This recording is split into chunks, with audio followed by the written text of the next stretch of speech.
আপনার নাম কি? জাহিদ হাসান। যাকে মারিয়ে ফেলছে উনি আপনার কি হন? আমার ছোট বোন। আপন ছোট বোন? নাম কি ওনার? রুমি। রুমি। বয়স কত? বয়স আপনার 18+। 18+। বিয়ে হয়েছে কতদিন আগে? বিয়ে কিছুদিন হয়েছে, 1.5 বছর। 1.5 বছর। বাচ্চা কাচ্চা আছে? বাচ্চা কাচ্চা প্রেগনেন্ট 2 মাসের। 2 মাসের প্রেগনেন্ট? জি। কিভাবে মারছে? মারছে আপনার শ্বাসরোধ করে মারছে, মাইরা আপনার হাতের কবজি রক কেটে দিছে। আপনার রক কাটে মানে হত্যা নিশ্চিত করছে? জি। আপনার বাবার নাম কি? সোনা মিয়া। সোনা মিয়া। আপনাদের গ্রামের বাড়ি কোথায়? রংপুর পীরগাছা থানা। আচ্ছা আচ্ছা। যে মারা গেছে ওনার নাম কি? রুমি। রুমি। জি। আচ্ছা আচ্ছা। আর যে মারছে তার নাম কি? বেল্লাল। বিল্লাল। জি।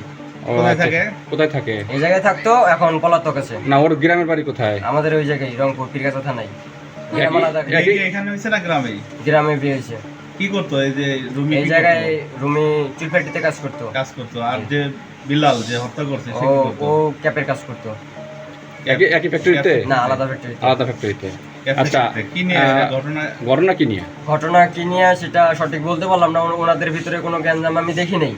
আমার সামনে কোনো গ্যাঞ্জাম করে না, কিন্তু আড়ালে করতে পারে সেটা সঠিক বলতে পারলাম না আমি। কিন্তু আমার সামনে কোনো গ্যাঞ্জাম হয় নাই সেটা আমি বলতে পারি। কয়টার দিকে আপনারা জানতে পারছেন? যে আমরা জানতে পারছি আপনার 8টার দিকে। সকাল 8টায়? জি। ঘটনা কখন? ঘটনা আপনার সেহরির পরে হয়েছে, নামাজের পরেই। সেহরি খাইছে? সেহরির সময় আমরা দেখছি কথা বলছে আমার সাথে কথা বলে না, আমি ঘুমেছিলাম। আপনার বোনকে রোজা ছিল? জি না, ও প্রেগনেন্ট দেখে ও রোজা ছিল না। ও আচ্ছা আচ্ছা। আপনারা এই হত্যাকাণ্ডের কি বিচার চান? অবশ্যই ফাঁসি চাই। থানায় মামলা করছেন? আমি এখন থানায় যাইতেছি মামলা করার জন্য? জি। আচ্ছা লাশ আচ্ছা। নিয়ে গেছে থানায় ওনারা পোস্টমর্টম করার জন্য।